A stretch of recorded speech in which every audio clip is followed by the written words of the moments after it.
Hello दोस्तों, मैं हूं सचिन जैन और हमारी थिंकर्स की जो श्रृंखला चल रही है इसमें आज हम पढ़ने जा रहे हैं तुलसीदास जी। इससे पहले एक चीज जान लीजिए कि हमारे जो शब्द हैं वो किसी जादू से कम नहीं होते। हैरी पॉटर का बहुत फेमस डायलॉग है, ये हमारे शब्द दुनिया के किसी जादू से कम नहीं होते। ये जख्म भी देते हैं और उन जख्मों पर मरहम भी लगाते हैं। इसका थोड़ा सा इम्प्रोवाइज वर्जन है कि हमारे शब्दों में या हमारे अल्फाजों में जान होती है, इन्हीं से अरदास और इन्हीं से अजान होती है। कौन कहता है अल्फाजों में ताकत नहीं होती, इन्हीं से हमारी और आपकी पहचान होती है। और आपके अल्फाज आपकी पहचान को आपके मेंस की कॉपी में बताते हैं कि आप कैसा लिखते हैं, और अन्य के मेंस की कॉपी में बताते हैं कि वो कैसा लिखता है। इसलिए शब्दों का इस्तेमाल आप मेंस में जितना बेहतर करेंगे आपको उतने बेहतर मार्क्स मिलेंगे। और इन्हीं शब्दों का खेल किस चीज में आता है? इंटरव्यू में। आपके शब्द इंटरव्यू में भी बहुत मायने रखते हैं कि आप किन शब्दों का इस्तेमाल करते हैं या जवाब कितने अच्छे तरीके से देते हैं। इसलिए अपने शब्दों को बहुत ध्यान से प्रयोग करने की कोशिश करें। अब हम जानेंगे तुलसीदास जी के बारे में। यद्यपि ये कोई दार्शनिक नहीं थे, ये एक सुधारक थे। क्या थे? एक सुधारक थे। ये भूले भटके हुए समाज को एक नई दिशा देने का प्रयास कर रहे थे, इसलिए हम इन्हें सुधारक की संज्ञा दे सकते हैं। फिर भी इनके जो काव्य हैं जैसे रामचरितमानस, कवितावली, गीतावली, दोहावली, इनके माध्यम से कहीं ना कहीं इनके दार्शनिक विचार भी अपन को देखने को मिलते हैं। आज हम जानेंगे कि ये क्या कहते हैं, इनके कौन से विचार हैं जो इनका सामाजिक और दार्शनिक जो पॉइंट ऑफ व्यू है उसको जानने में हमारी मदद करेंगे। तो सबसे पहले जो तुलसीदास जी हैं, इनका बहुत फेमस ग्रंथ है रामचरितमानस। इस रामचरितमानस में कह सकते हैं तुलसीदास जी ने जो भी सोचा है उनकी वो सोच झलकती है, जो भी समाज के प्रति उनकी चिंता है वो दिखती है।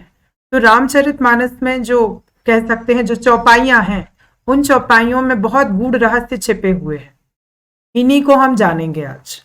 सबसे पहले रामचरितमानस के माध्यम से उनके जो दार्शनिक विचार हैं उनको हम जानेंगे। तो सबसे पहला आता है राम राज्य की अवधारणा।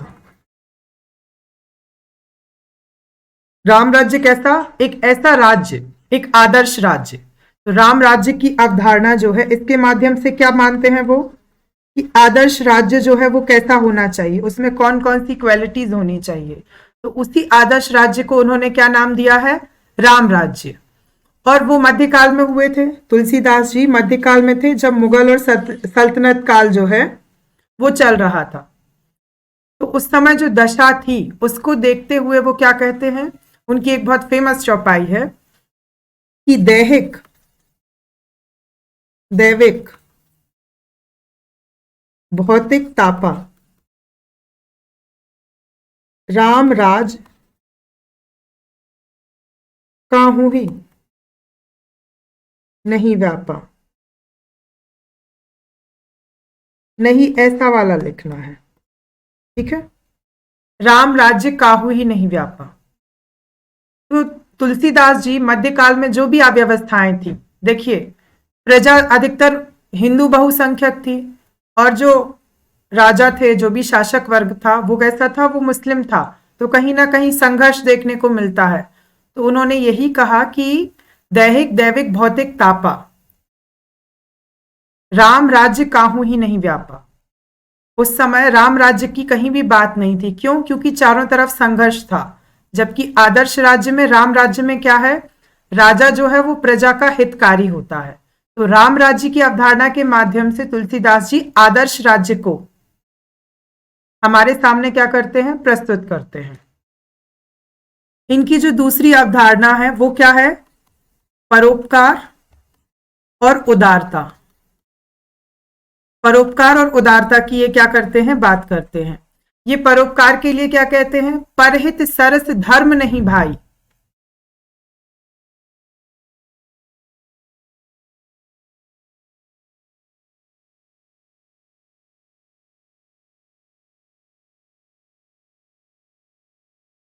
परहित सरस धर्म नहीं भाई,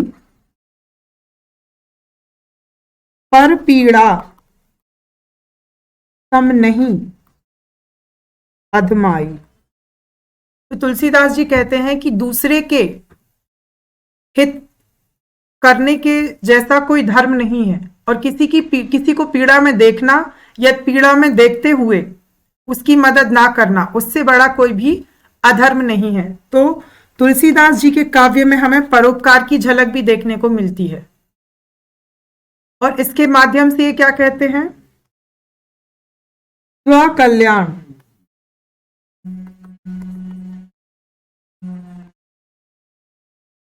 ये हमारा ध्यान कहाँ ले जाना चाहते हैं? स्वकल्याण से पर कल्याण की ओर। सिर्फ आप अपने बारे में मत सोचिए, अन्य के विषय में भी सोचिए। तो जो स्वकल्याण है वो हमें कहाँ ले जाता है? व्यक्तिगत, कि ये मेरा व्यक्तिगत विकास है। लेकिन पर कल्याण के माध्यम से क्या कह रहे हैं? सामाजिक विकास। सामाजिक विकास को भी हमें क्या देना है? महत्व देना है। तो परोपकार इनके काव्य में झलकता है। तीसरा जो सबसे महत्वपूर्ण कह सकते हैं, कबीरदास के अलावा जैसे तुलसीदास जी के विचार में भी देखने मिलता, वो है समन्वयवाद। समन्वयवाद कैसे? अब आप सभी ने रामायण तो देखी होगी, रामानंद सागर जी की आती थी, पिछले साल लॉकडाउन में भी बहुत दिखाई गई हम लोगों को। उसके माध्यम से क्या, जो मूल तत्व थे, जो नैतिकता के तत्व थे, वो हम सब में डालने का प्रयास किया गया। तो इनके काव्य में क्या दिखता है? समन्वयवाद। अब वो कैसे? देखिए, मानव और वानर, इनके मध्य में क्या? समन्वय। मानव और वानर। तो इसके माध्यम से ये क्या बताना चाहते हैं कि जो मानव है, मनुष्य है, और जो पशु हैं, उनके मध्य क्या है? समन्वयवाद। तो इस प्रकार से जो समन्वयवाद उन्होंने क्या किया है? रूपक बना के बताया है। जो वानर सेना थी, आपने सुना होगा, उनका और रामचंद्र जी का कितना अच्छा समन्वय था। तभी तो उन्होंने क्या किया? रावण को पराजित किया। तो इसके माध्यम से हम समझ सकते हैं कि जो पर्यावरण आज चल रहा है, कि पर्यावरण का मुद्दा, जलवायु परिवर्तन, ये वर्ड आते हैं, जलवायु परिवर्तन और पर्यावरण। यदि हमें इन दोनों मुद्दों पर ध्यान देना है तो जरूरी क्या है कि जो मनुष्य है और जो पशु हैं, इनके बीच में क्या हो? समन्वय हो। और वो समन्वय कैसे होगा? जब मनुष्य हिंसा का त्याग करे। तो समन्वयवाद के माध्यम से जो तुलसीदास बता रहे हैं कि पशुओं और मनुष्य में, हम इसको समझने की कोशिश कर रहे हैं कि मानव और पशुओं के मध्य में जो समन्वय है, उसके माध्यम से हम जलवायु परिवर्तन को भी रोक सकते हैं। और जो पर्यावरण की एक समस्या आ रही है, जिसमें क्या कर रहे हैं लोग, ज्यादा से ज्यादा पर्यावरण को हानि पहुंचा रहे हैं, और जो जानवर हैं, कह सकते हैं, जो जीव रहते हैं जंगल में, उनका अस्तित्व कहीं ना कहीं खतरे में आ रहा है। तो इस समन्वय के माध्यम से हम क्या कर सकते हैं? इन समस्याओं से निपट सकते हैं। सोचिए, ये एक कह सकते हैं सोच का दायरा है। जहां तक हमारी सोच जाती है, वहां तक हम अच्छी चीजें निकाल के ला सकते हैं। तुलसीदास जी के बारे में किसी ने सोचा होगा कि जलवायु परिवर्तन और पर्यावरण का मुद्दा भी आ सकता है, और तुलसीदास जी के विचार वर्तमान में इन मुद्दों पर भी काम करेंगे? नहीं ना। वैसे ही थोड़ा सा दृष्टिकोण व्यापक कीजिए, क्वेश्चन बहुत आसानी से समझ में आएंगे, उनके उत्तर भी बहुत आराम से आपको निकालने में मददगार होंगे। अगला समन्वयवाद देखने को क्या मिलता है? आपने एक प्रसंग देखा होगा रामायण में,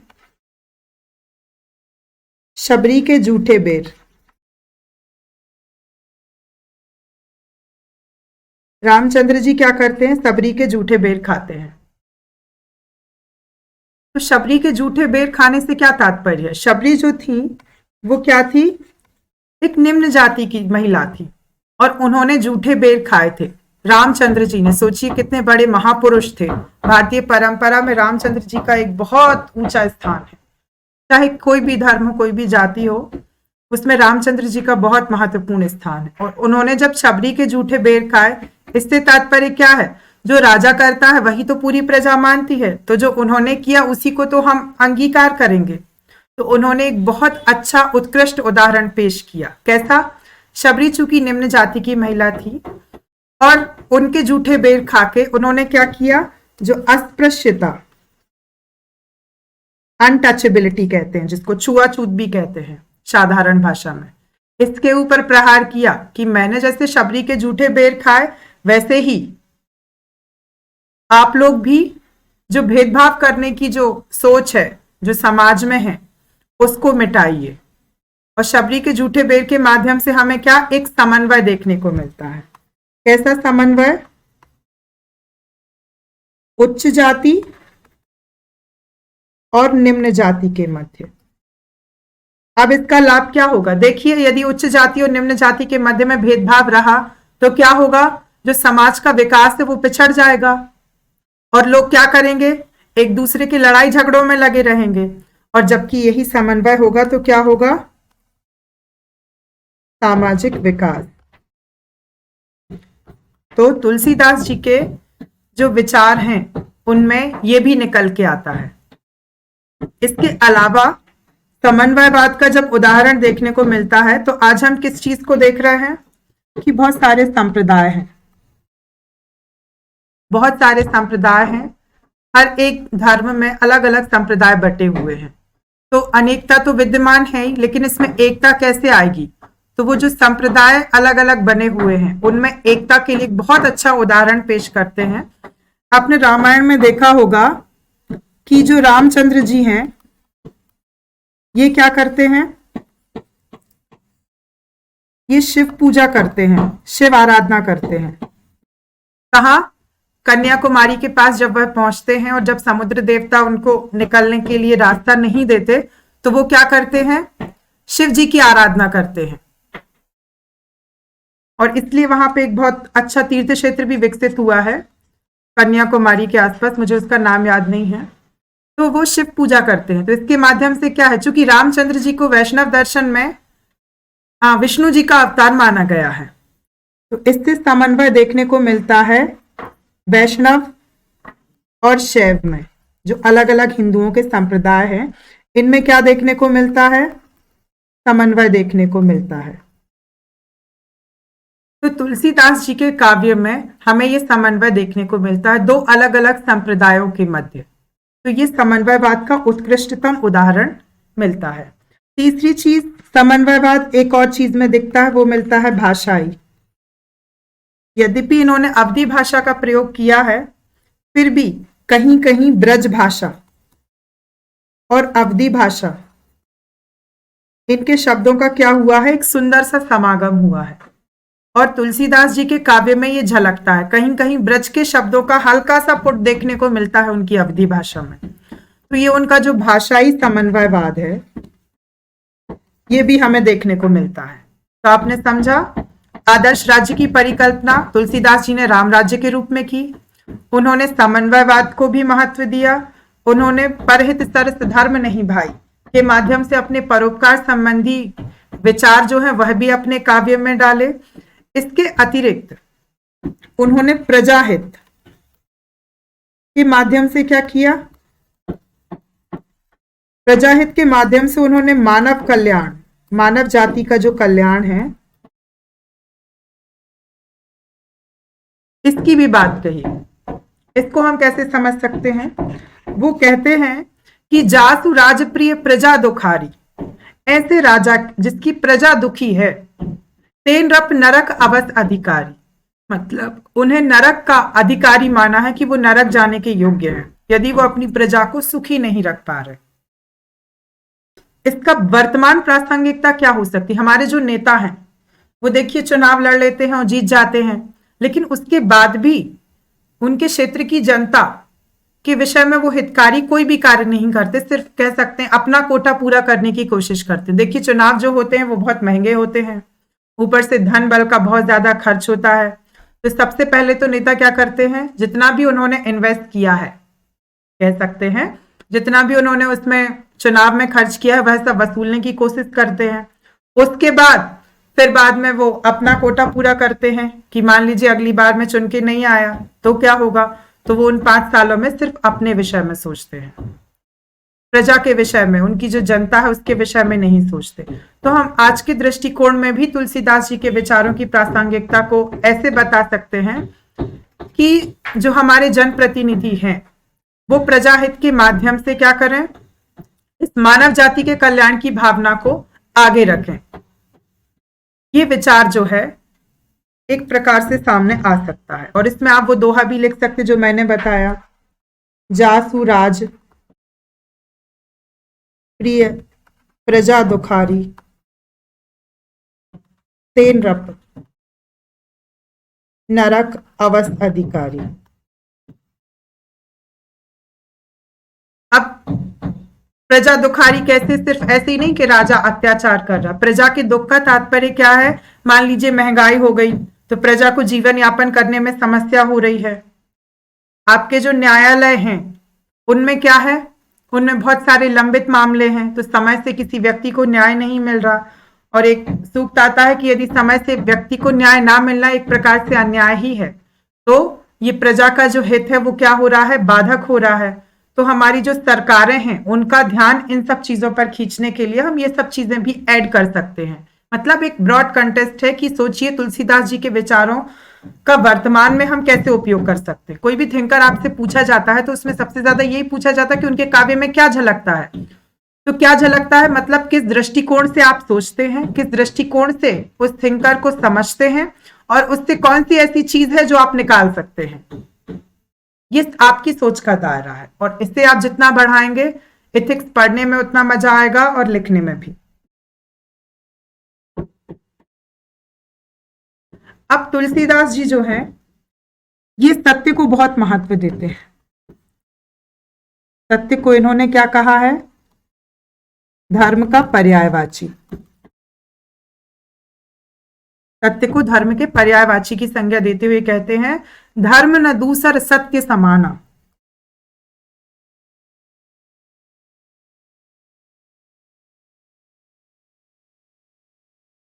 सत्य के माध्यम से ये क्या कर रहे हैं,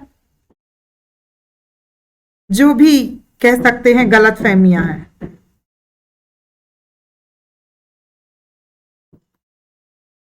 इन सबको दूर करने का प्रयास कर रहे हैं। ये जो भी गलत फहमियां हैं इनको दूर करने का प्रयास कर रहे हैं।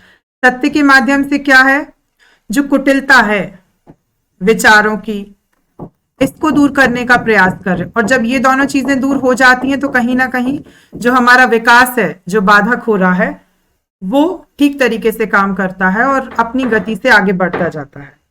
तो सत्य के माध्यम से क्या कर रहे हैं, धर्म को भी बता रहे कि आप धर्म का मतलब सिर्फ क्रियाकांड ना समझे, बल्कि जो सत्य है, जिस बात को जैसा कहा सुना देखा गया उसको वैसे ही कहना, ये आपका परम धर्म है। और इसके माध्यम से क्या है, समाज से जो कुटिलता का तत्व है ये नष्ट होता है और कहीं ना कहीं क्या है, एक सरल स्वभाव सामने आता है।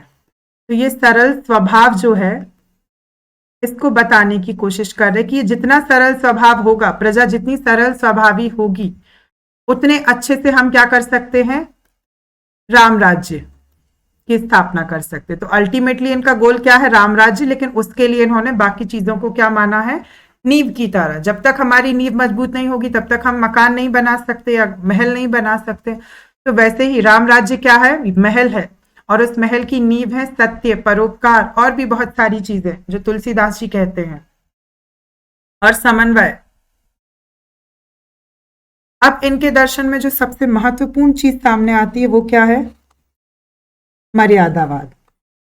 इन्होंने रामचंद्र जी का जो उदात्त चरित्र है उसके माध्यम से क्या बताया, मर्यादावाद। अब बताइए कैकेयी जो रही उनकी माता, उन्होंने क्या किया, वनवास के लिए उनके पिताजी को एग्री कर लिया, उनको वनवास हो गया। तो उनकी मर्यादा देखिए कि उन्होंने पिता के समक्ष कोई भी प्रश्न खड़ा नहीं किया। अपनी माता जो उनकी सगी माता नहीं थी उसके बाद भी उनका विरोध नहीं किया। तो मर्यादावाद में क्या देखने को मिलता है, आदर्श पुत्र। मर्यादावाद के माध्यम से आदर्श पुत्र उन्होंने सीता जी के अतिरिक्त अन्य किसी से विवाह नहीं किया। तो एक पत्नी व्रत, सोचिए, वो तो अयोध्या के राजा थे और उनके पिताजी ने स्वयं 3 पत्नियों से विवाह किया, देखने को मिलता है, लेकिन उन्होंने एक पत्नी व्रत। तो कहीं ना कहीं जो मर्यादावाद है वो दिखता है। तुलसीदास जी क्या करते हैं, रामचंद्र जी को एक आदर्श भाई के रूप में, आदर्श भाई के रूप में, और उससे भी ज्यादा किस रूप में, जो ऋषि थे, ऋषि मनीषी, इन सब के रक्षक के रूप में। ऐसा नहीं है कि उनमें शक्ति नहीं थी, उनमें बहुत शक्ति थी। उस शक्ति का प्रयोग कहां करना, इन ऋषि मुनियों की रक्षा में, अपनी प्रजा के हित में, एक प्रजा हितैषी, हितैषी के रूप में। इसलिए रामचंद्र जी को क्या कहा जाता है, पुरुषोत्तम,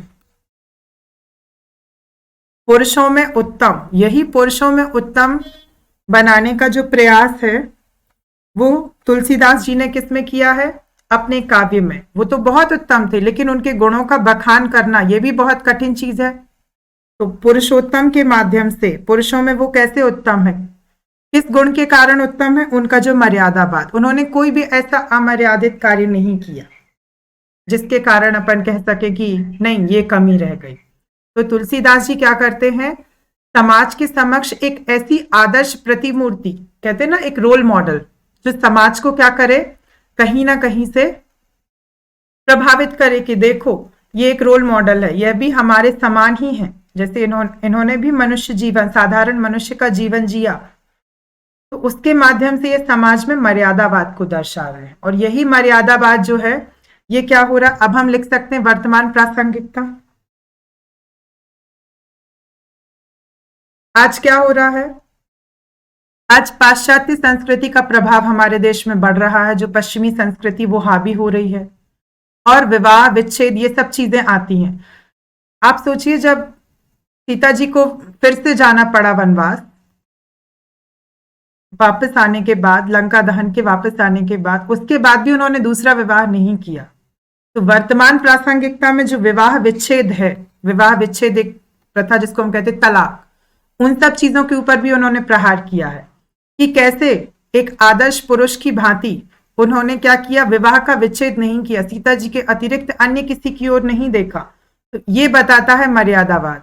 और वर्तमान में क्या हो रहा है, विवाह विच्छेद हो रहा है, जो हमारे कह सकते हैं जो सामाजिक संबंध हैं, जैसे कि आजकल कई ऐसे पुत्र हैं जो अपने माता पिता को घर से बेघर कर देते हैं, जबकि उन्होंने देखिए पिता के वचन के लिए स्वयं घर छोड़ दिया। तो मर्यादावाद की उत्कृष्ट परिपाटी हमें देखने को मिलती है रामचरितमानस में।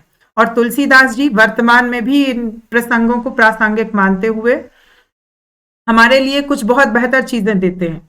प्रजा हितैषी की बात करते हैं, तो जैसे उन्होंने अपनी प्रजा का ख्याल रखा, वैसे ही जो हमारे आज के नेता हैं, जिनको हम कह सकते हैं हो सकता है वो कुछ हितकारी कार्य करें, लेकिन उनके समक्ष भी एक उदाहरण पेश करते हैं कि जैसे उन्होंने अपनी प्रजा के लिए कुछ किया, आप भी कीजिए। तो ये सब क्या है, उनकी प्रासंगिकता हम एक प्रकार से कह सकते हैं। उसके अतिरिक्त कर्तव्य परायण,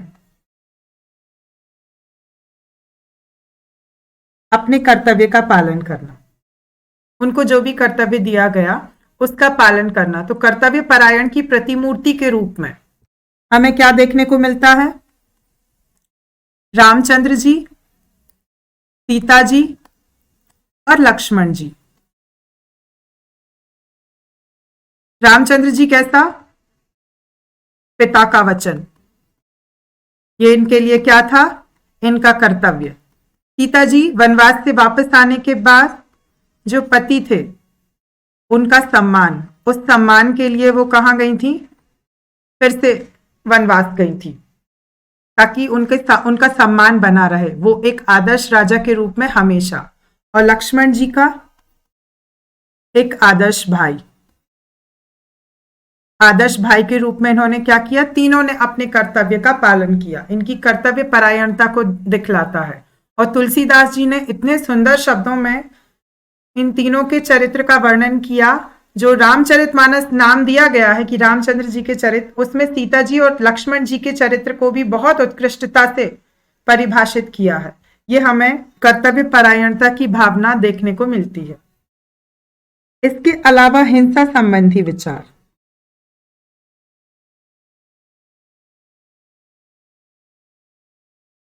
तुलसीदास जी कहते हैं कि फर्स्ट कह सकते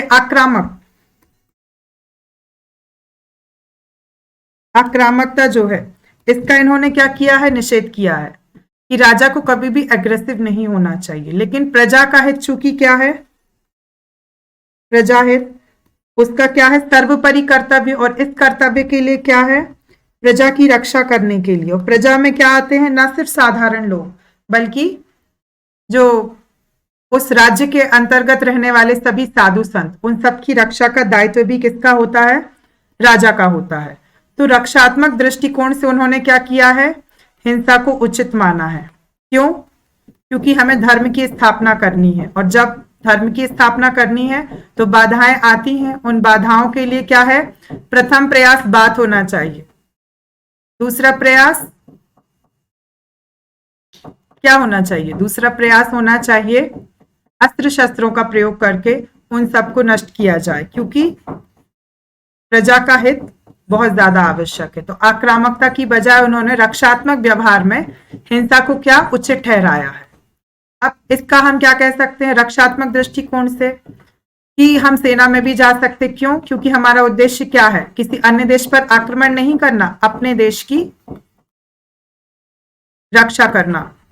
और भारत की जो नीति रहती है वो कहीं ना कहीं आप देखेंगे, जो भारत ने अपनी परमाणु नीति जारी की तो उसने यही कहा कि हम फर्स्ट अटैक नहीं करेंगे, बल्कि यदि कोई हमारे ऊपर अटैक करता है तो हम उसका विरोध करने के लिए अपने परमाणुओं का प्रयोग करेंगे। तो तुलसीदास जी के विचार हमारी परमाणु नीति में भी देखने को मिलते हैं।